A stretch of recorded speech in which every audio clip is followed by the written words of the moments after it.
Hiç düşündünüz mü? Kendimizi neden film izlerken başrolde hissederiz? Aslında ben bu sorunun cevabını çok düşündüm. İyi karakterdeki bir oyuncunun yer aldığı filmi izlerken kendimizi başrolde hissediyoruz. Aynı şekilde kötü karakterde olan birinin başrolde olduğu bir filmi izlediğimiz zaman kendimizi yine başrolde hissediyoruz. Mesela duygusal bir filmde ağlayabilir, gerilim filminde kendimizi gergin hissedebiliriz. Zaten bu bağı kuramamış olsak o filmi izlemeyiz. Bundan sonraki izleyeceğiniz filmlerde dikkat edin. Hepimiz kendimizi başroldeki oyuncunun rolü neyse onun yerine koyuyoruz. O karaktere bürünüyoruz. İzlediğimiz o filmin karakteri azılı bir suçlu olsa bile. Keanu Reeves'in oynadığı John Wick filmini izlediniz mi bilmiyorum. İzleseniz de izlemeseniz de o filmin konusundan kısaca bir bahsedelim. Başrolümüz John Wick. Eşini kaybetmiş. Ayrıca kendisi eski bir tetikçi. Ama emekliye ayrılmış. Emekli maaşıyla geçinmeye çalışıyor. Eşinin ölümünün ardından 1969 model siyah bir Mustang'i ve bir köpeğiyle vaktini geçiriyor.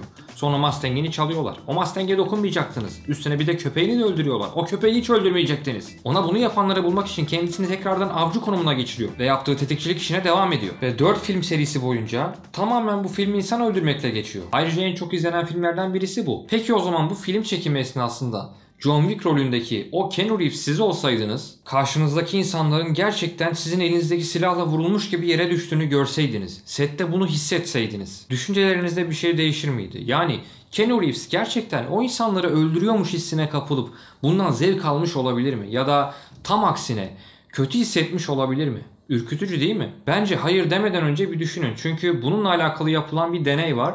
Stanford Hapishane Deneyi. Bu deney 1971 yılında psikolog Philip Zimbardo ve Craig Heney tarafından yapılan bir psikolojik bir deneydi. Deneyin amacı ise hapishanede hapis yatan mahkumlar ve onların başında duran gardiyanların ruh hallerini ve davranışlarını incelemekti.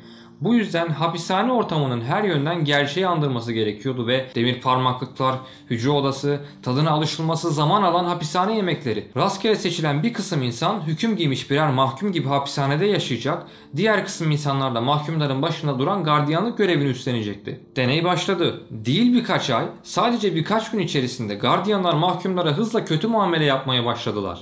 Onları küçümsediler, aşağıladılar, hatta şiddet uygulamaya kadar ilerlediler. Tabii ki sonra mahkumlar da aynı şekilde gardiyanlara karşı nefret beslemeye ve gerçek bir mahkum gibi davranmaya başladılar. Bu yüzden de deney sadece 6 gün sonra gardiyanların ve mahkumların birbirine aşırıya kaçan kötü davranışlarından dolayı sonlandırıldı.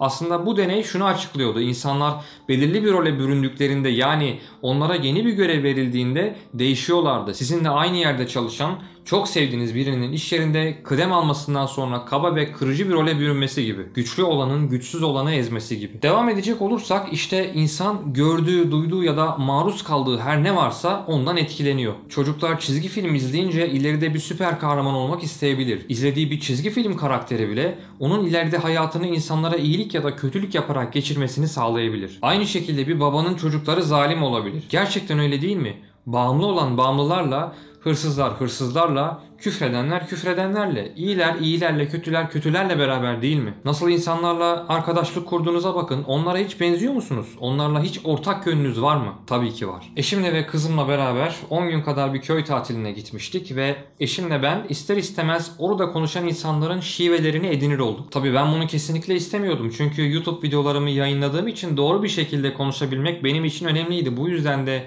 düzgün bir aksanla konuşabilmek için eşimi uyarıyordum. İkimiz de bir anda kendimizi sanki oranın yerlisiymiş gibi konuşurken bulduk. Bu durum ilginç bir şekilde istemsizce gerçekleşiyordu. Tabii buna engel olamayınca gülmeye başladık. Ne zaman ki evimize döndük, 2 hafta içerisinde kendi konuşma şeklimize geçiş yapabildik. İşte Stanford hapishane deneyinde yaşanan durum belki de buydu. Maruz kalma etkisi. Gardiyanlık rolünü çok ciddiye aldılar. Çünkü bilinçaltlarında gardiyanlar sert mizaçlı, mahkumlara kötü davranan, tavizsiz kişilerdi.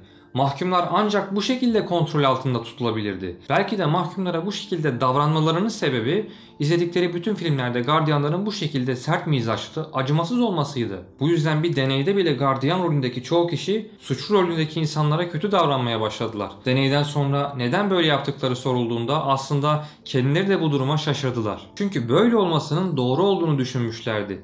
Filmlerde doğrular böyle gösterilmişti. Az önce John Wick filminden bahsettik. Bu gerçek bir olay değil. Sadece kurgu üzerine yapılmış bir film ama gerçekten yaşanmış suç makinesi olan insanların da filmi yapılmadı mı? Hatta 2007 yılında filmi yapılan Zodiac adındaki bir seri katil de bunlardan birisi. Aslında bu filmin adı ödüllendirilen seri katil olmalıydı. Çünkü yıllardır cinayet işlemiş olan bir adam adeta bütün dünyayı peşine takmış ve hiçbir türlü bulunamamış.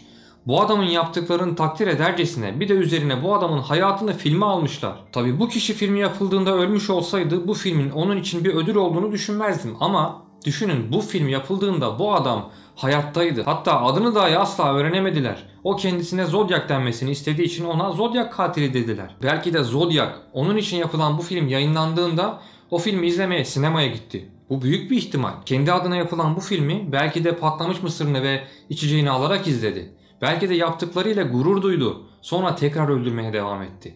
Bana kalırsa böyle insanların filmi yapılmamalıydı. Söylemiştim yani, insan duyduğundan ya da gördüğünden etkilenir.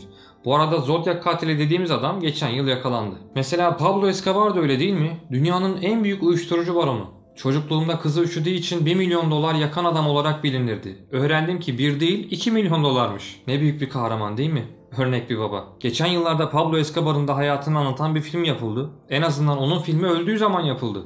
Tabii izlemedim. Tamam, bir filmi izlemek belki beni uyuşturucu baronu yapmayacak ama etkilenen insanlar yok mu sanıyorsunuz? Hem neden dünyanın en iyi uyuşturucu satıcısı olan bir adamın filmini izlemek isteyeyim ki? Aslında bu videoyu sonra yapacaktım ama yapmamın asıl bir amacı şu oldu. Geçenlerde restoranda çalışan kendi yaşımda birisiyle sohbet ediyordum. Birkaç ay sonra İspanya'dan bir kadınla evleneceğini ve oraya taşınacağını söyledi. Ama hayalinin Kolombiya'ya gitmek istediğini söyledi. Orada hala Pablo Escobar gibi çetelerin olduğunu söyledi ve bunları merak ettiğini söyledi.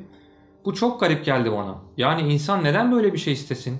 Cevap basitti aslında. Filmlerden dolayı. Çünkü böyle insanların başka bir yerden duyulmasının ve tanınmasının imkanı yoktu. Kendisi 30 yaşından büyük olmasına rağmen gördüklerinin ve duyduklarının etkisinde kalmış. Eskiden bizim süper kahraman bildiklerimiz Batman ve Superman'di. Şimdiki neslinse Pablo Escobar gibiler. Şu an aklıma ne geldi biliyor musunuz? Hiroşima'ya atom bombası atılmıştı biliyorsunuz. Söyleyeceğim şey şu. Bu atom bombasının düşmesinden sonra milyonlarca insan öldü. Bebekler, kadınlar oluşan yüksek sıcaklıktan dolayı asfalta yapıştılar. O gün bugün hala sakat doğumlar devam ediyor. İnsanoğlu kendi eliyle kendi ırkını yok etmeye çalışıyor. Kendisi beyaz olduğu için siyah olanı dışlıyor. En güzel rengin ne olduğuna kim karar veriyor? Güçlü ülkeler güçsüz ülkeleri eziyor. Kongo dünyanın en değerli taş ve altın madeni barındıran ülkesi olmasına rağmen hala dünyanın en fakir ülkesi durumunda. Bir kadının parmağındaki takacağı o pırlanta yüzüğü çıkarmak için orada makineler maliyette olduğu için, insan hayatı da ucuz olduğu için 5-6 yaşındaki çocuklar çalıştırılıyor. Yardım adı altındaki Batı ülkeleri oradaki insanlara zulmediyorlar ve çalıştırıyorlar. Dahası var ama söylemeye dilim varmıyor. Ve şu anda da durum farklı değil ki. Filistin topraklarında yıllardır yaşanan o ülkenin yerlisi olan Filistin Müslümanlarının üzerine yıllardır İsrail tarafından bombalar yağdırılıyor. Geçen gün Filistin'de hastaneyi bombaladılar. 2000'den fazla kişi öldü.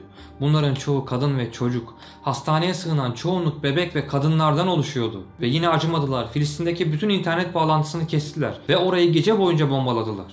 Diğer ülkeler bunlara sessiz kalıyor. Amerika İsrail'e göz göre göre silah yardımı yapıyor. Bunu kendileri açıkladılar. Buna rağmen Filistin Müslümanları ne olursa olsun topraklarını terk etmiyor. Filistin'de, Gazze'de yaşayan insanların ülkelerini terk etmelerini istiyorlar. Sanki gidecek başka yerleri varmış gibi. Şimdi ya kendinizi üzerine bombalar düşen, bombalar sonucu çocukları kollarında ölmüş olan bu anne ya da babanın yerine koyun, ya da kendinizi onlara bunu yapan İsraillerin yerine koyun. Seçim sizin. İstediğiniz başrolü seçin ama önemli olan hangi karakterde olduğunuz.